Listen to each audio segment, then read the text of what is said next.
আসসালামু আলাইকুম, সবাইকে স্বাগতম। আমি ডাক্তার মোহাম্মদ ইকরামুল হক জোয়ার্দ্দার, জাতীয় ক্যান্সার গবেষণা ইনস্টিটিউট ও হাসপাতাল মহাখালী, ঢাকাতে ক্যান্সার বিশেষজ্ঞ সার্জন হিসেবে কর্মরত আছি। আপনারা জানেন, ব্রেস্ট ক্যান্সার সারা পৃথিবীব্যাপী, এমনকি আমাদের দেশেও একটি ভয়াবহ রূপ ধারণ করেছে। আমরা জানব কারা ব্রেস্ট ক্যান্সারের ঝুঁকিতে আছে। প্রথমেই যদি আমরা একটু শ্রেণীবিভাগ করতে চাই, তাহলে সাধারণত আমরা দুই ধরনের ঝুঁকি বলতে পারি। একটি পরিবর্তনযোগ্য ঝুঁকি এবং অন্যটি অপরিবর্তনযোগ্য ঝুঁকি। আসুন জানি পরিবর্তনযোগ্য ঝুঁকি সমূহ কি কি।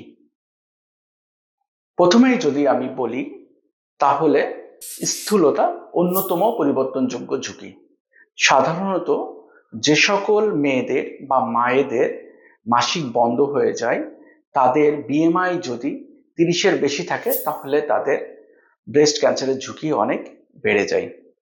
এছাড়াও গর্ভধারণ অন্যতম পরিবর্তনযোগ্য একটি ঝুঁকি। গবেষণায় দেখা যাচ্ছে, যারা কখনো গর্ভধারণ করে নাই বা যারা তাদের প্রথম গর্ভধারণ 35 বছরের পরে করে, তাদের ব্রেস্ট ক্যান্সারের ঝুঁকি অনেক বেড়ে যায়। অ্যালকোহল আরেকটি অন্যতম পরিবর্তনযোগ্য ঝুঁকি।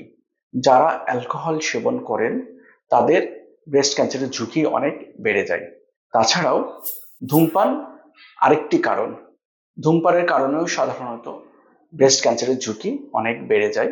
তাছাড়া যারা বিকিরণ রশ্মিতে এক্সপোজড হয় বা কোনো কারণে বিকিরণ নিতে হয় চিকিৎসার জন্য, তাদেরও কিন্তু স্তন ক্যান্সার বা ব্রেস্ট ক্যান্সারের ঝুঁকি অনেক বেড়ে যায়। এরপর আসুন আমরা জানব অপরিবর্তনযোগ্য ঝুঁকি সমূহ কি কি, যেখানে আসলে আমাদের কোনো হাত নাই। প্রথমেই বলবো বয়স। বয়স অন্যতম একটি ফ্যাক্টর। উন্নত দেশে সাধারণত 60 বছরের পরে ব্রেস্ট ক্যান্সার দেখা দেয়, কিন্তু আমাদের মতো নিম্ন বা মধ্যম আয়ের দেশে সাধারণত 48 বছর বয়সের পরেই ব্রেস্ট ক্যান্সার এর ঝুঁকি অনেক বেড়ে যায়। আরেকটি অন্যতম অপরিবর্তনযোগ্য ঝুঁকি হলো পারিবারিক ইতিহাস। পরিবারের কোনো সদস্য যদি ব্রেস্ট ক্যান্সারে আক্রান্ত হয়ে থাকে, তাহলে পরিবারের পরবর্তী মহিলা সদস্যদের সাধারণত ব্রেস্ট ক্যান্সারের ঝুঁকি অনেক বেড়ে যায়। এছাড়াও আরেকটি ত্রুটি হলো জিনের ত্রুটি বা মিউটেশন। সাধারণত দেখা যায় যে BRCA1 এবং 2 জিন ব্রেস্ট ক্যান্সারের জন্য অন্যতম দায়ী একটি ফ্যাক্টর। এছাড়াও ব্রেস্টের কিছু বিনাইন ডিজিজ আছে, যেগুলোর কারণে সাধারণত স্তন ক্যান্সারের ঝুঁকি অনেক বেড়ে যায়। আরেকটি কারণ হচ্ছে মাসিক শুরু বা প্রারম্ভিক মাসিক যদি 12 বছরের পূর্বে শুরু হয়, তাহলে সাধারণত ব্রেস্ট ক্যান্সারের ঝুঁকি অনেক বেড়ে যায়।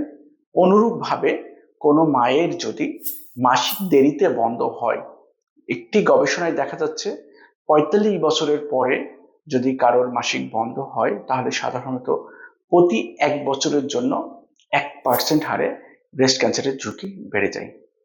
তাই আসুন আমরা ব্রেস্ট ক্যান্সারের ঝুঁকিগুলো জানি এবং সচেতন হই। ধন্যবাদ, ভালো থাকবেন।